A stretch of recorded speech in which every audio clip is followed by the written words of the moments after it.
We have a new eavesdropping law called Regulation of Investigatory Powers Act from 2000, which is supposed to be just for agencies like MI5, for example, to put a telephone tap on to investigate a terrorist case. Over 800 public bodies now use RIPA to investigate people for a whole range of small civil infractions. So, for example, a town council might use this act to put a telephone tap to investigate someone to see if they are living in the house they say they are living in for council tax purposes or whatever. We've even had ridiculous cases where people who go and fish for shellfish off the south coast of England are under surveillance under this very hard-hitting piece of legislation, purely to see if they're taking more than their quota of shellfish. It's crazy. And this was put in place to try and protect us from terrorism. So you give them power, they will abuse it. That's a simple thing. And we've also another law called the Civil Contingency Act, which just went through Parliament. The media didn't kick up a fuss, the MPs didn't kick up a fuss, and the provisions of that basically say that any government minister can declare a state of national emergency. And under that state of national emergency, there's no justification to Parliament or anything. That's it. Any government minister? Any government minister can sign an authorisation for a state of emergency. And under that, they can quarantine us, they can stop us moving freely around our country, they can stop people having the right of association, the right to have political meetings or whatever. They can even seize and demolish our homes and not pay us compensation because it's done in the name of national security. In a stunning disclosure that is already sending shockwaves through the British political establishment, a former MI5 intelligence officer has come forward to expose the disturbing breadth of surveillance powers quietly accumulated by the UK government, dangerously misused. The former officer, speaking under condition of anonymity due to national security concerns, painted a chilling picture of how emergency legislation, originally intended for combating terrorism and serious crime, has been repurposed to monitor everyday citizens, track minor infractions, and suppress dissent, all with little to no meaningful oversight. According to the Whistleblower, laws such as the Investigatory Powers Act, dubbed by critics as the Snoopers' Charter, have evolved far beyond their initial scope. While these powers were sold to the public and Parliament as essential tools for tracking terrorists and serious organised crime, they are now reportedly being used by local councils to investigate trivial matters, including illegal rubbish dumping, unpaid council tax, and even dogfouling. The UK's system of oversight is, at least on paper, supposed to include judicial approval for certain types of surveillance and ministerial sign-off for others. But in practice, the whistleblower alleges that the process has become a rubber stamp. Even more concerning, the former officer alleges that private contractors and technology firms are now embedded within intelligence operations, with access to sensitive data and little to no accountability. This privatization of intelligence, combined with the rapid evolution of AI-driven monitoring systems, creates a perfect storm of opacity, automation, and unaccountable power.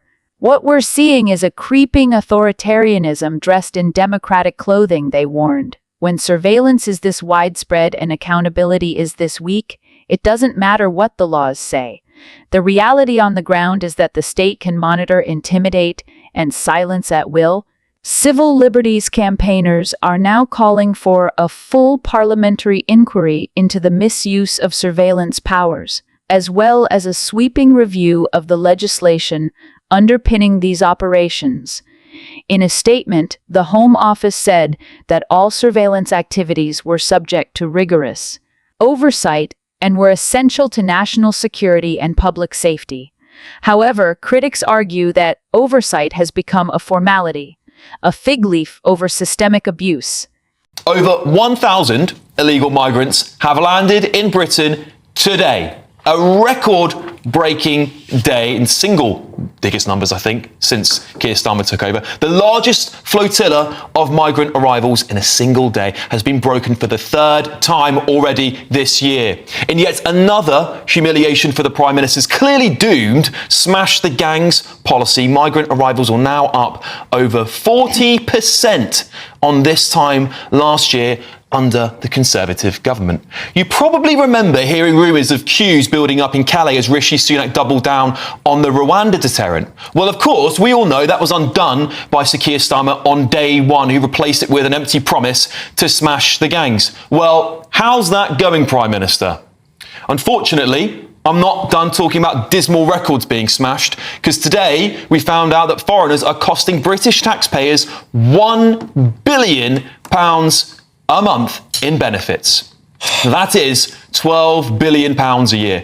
We were told we can't afford to heat the homes of our elderly. We were told we can't afford to help our farmers anymore. Yet £12 billion a year for foreigners on benefits. That's where your hard-earned taxpayer money is being spent. Half the cost of the so-called black hole in our public finances. Now, for the cost of just a couple of months of this madness, we could afford to undo all of Labour's damage and some more. Winter fuel allowance, well, that's gone. It's £2 billion a year in just 2 months of migrant benefit spending, nonetheless.